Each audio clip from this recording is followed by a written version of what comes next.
হুজুর সাল্লাল্লাহু আলাইহি সাল্লাম বলেন, যদি কোনো ব্যক্তি উত্তম রূপে ওযু করে মসজিদে জামাতের সাথে নামাজ আদায় করার উদ্দেশ্যে রওনা হয় এবং মসজিদে গিয়ে দেখে যে জামাত শেষ হয়ে গেছে, তারপরেও সে মসজিদে যাবার কারণে জামাতের সাথে নামাজ আদায় করার সওয়াব পাইবে এবং তার এই সওয়াব পাওয়ার কারণে জামাতের সাথে যারা নামাজ আদায় করছিল তাদের সওয়াবের কোনো কমতি হবে না।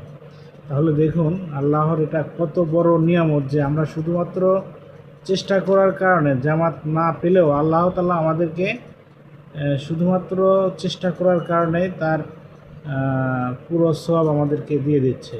তো আল্লাহ তাআলার এত বড় নিয়ামত আমরা যদি গ্রহণ না করি তাহলে আমাদের থেকে এত বড় হতভাগ্য আর কে হতে পারে। তাই আমাদের সকলের উচিত মসজিদে জামাতের সঙ্গে আদায় করা। সবাই ভালো থাকবেন।